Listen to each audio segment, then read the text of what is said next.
Greetings from Indian Journal of Anesthesia. I'm IJA vlogger Dr. Kiran Mahendru, and in the February issue of the Indian Journal of Anesthesia, an editorial was published on the merits of updated systematic review and meta-analysis. Should trial sequential and power analysis be mandatory?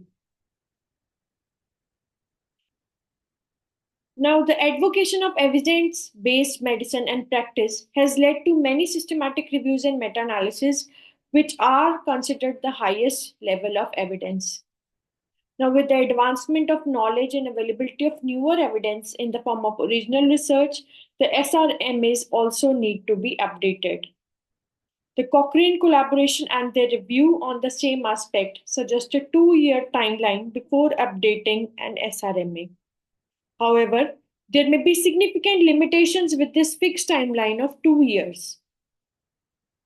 Moreover, it has been seen that it takes a median of 16 months for an SRMA to get published from the conception and the design period.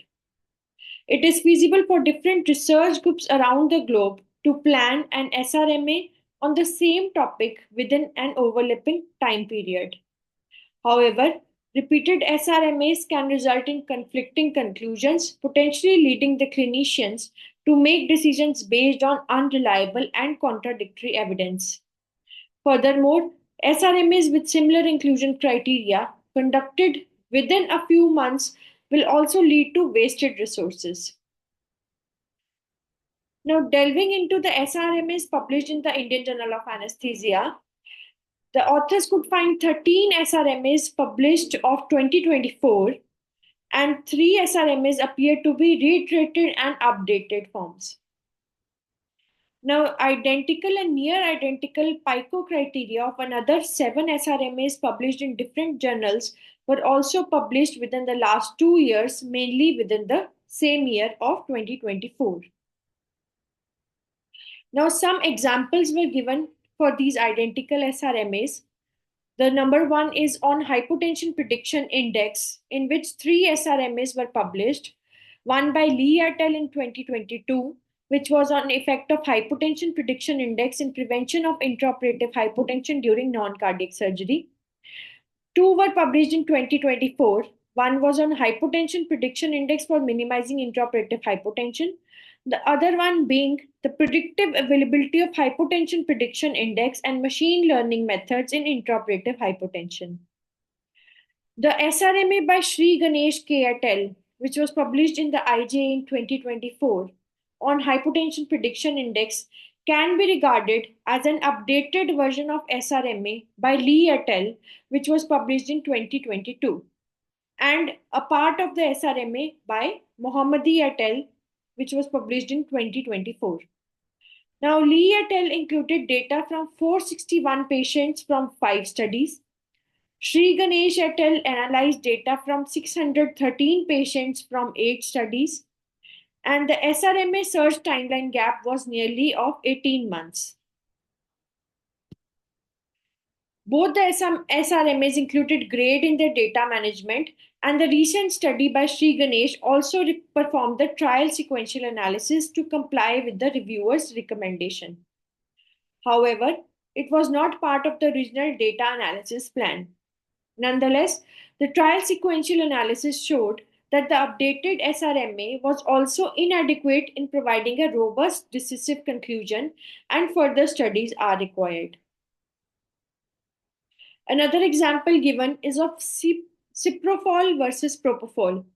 Now, 5 SRMAs are published on efficacy and safety of ciprofol versus propofol between 2023 and 2024, mostly published in 2024.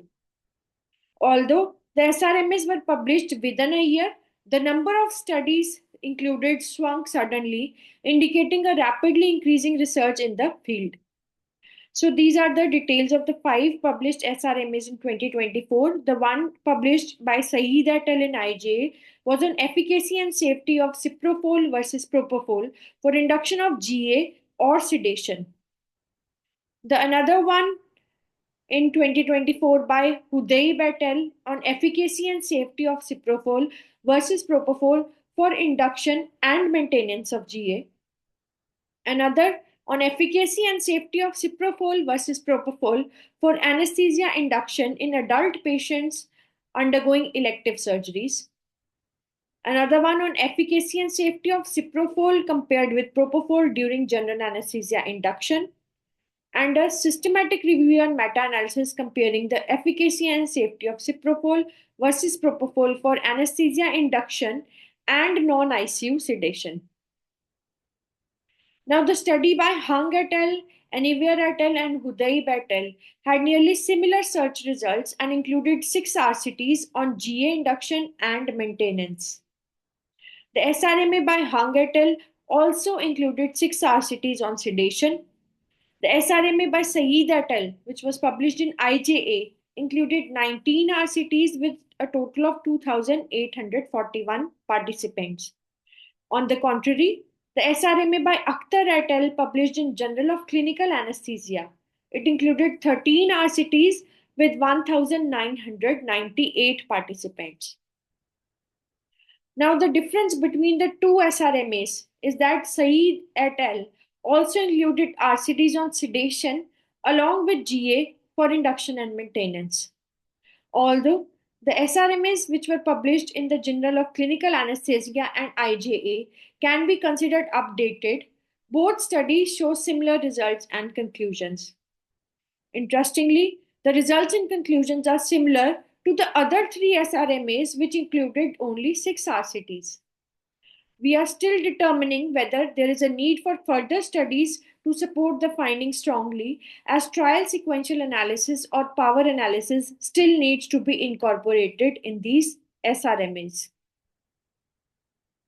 So, should trial sequential and power analysis be mandatory for SRMAs? The above fact hints at the need for better regulation and guidance for conducting the updated SRMAs, especially while accepting such SRMAs for publication. Prospero also acknowledges the problem of unplanned duplication of SRMAs. However, a concrete denial to register a similar title is not feasible. The Prospero mentions on its website that database is searchable for ongoing systematic reviews, which will enable the researchers to check whether existing review evaluates the same outcome and topic of interest, which can be utilized before planning a new review. And it is done to reduce unplanned duplication of the reviews.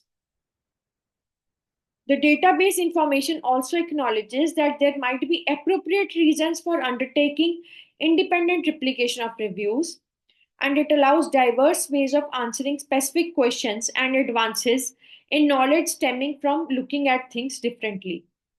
Therefore, Prospero does not feel it would be appropriate to regulate submissions with similar titles, and they do not attempt to do so.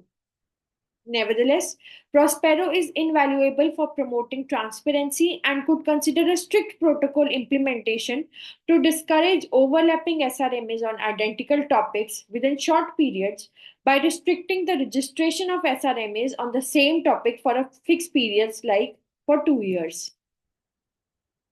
In the opinion of the authors, all updated SRMAs may justify the need for updates and include a trial sequential analysis to indicate whether the updated SRMA has an adequate number of participants to back up the results and conclusion. The reviewers of such SRMAs can also play a vital role by suggesting that a trial sequential analysis should be performed. The SRMAs are also prone to random errors, producing misleading results and raising concerns about reliability. The trial sequential analysis sequentially evaluates the cumulative results and help determine whether sufficient and reliable information is gathered in the present meta-analysis. The meta-analysis involving overlapping trials conducted over time will likely produce false positive results for some of their positive findings. With repeated significance tests, the actual type 1 error rate rises and may become 40%. To reduce such false positives, trial sequential analysis adjusts the significance level of each consecutive test for meta-analysis while performing sequential analysis of each trial added to the data. Although now not widely available in the form of ready to use software, power analysis of meta analysis is feasible using the R package MetaPower. Whereas adequately powered data to firmly back the finding is desirable for an updated SRMA to be substantiative and provide a meaningful conclusion. Failure to do so should not be the only decisive criteria for rejecting a publication. Conducting an SRMA requires substantial effort and time from the author side, and SRMAs depend on the data from a previously conducted study. Therefore, the author suggests that updated SRMAs should invariably be registered in open access registries, and the registries may consider preventing the registration of another SRMA protocol on the same PICO criteria for the next 2 years. In addition, editors and reviewers of the journals may prefer only registered SRMAs for publication and consider the inclusion of the trial sequential analysis whenever it is applicable and feasible. This approach will reduce the upcoming SRMA plethora to some extent and enhance the quality of evidence which is available. Thank you.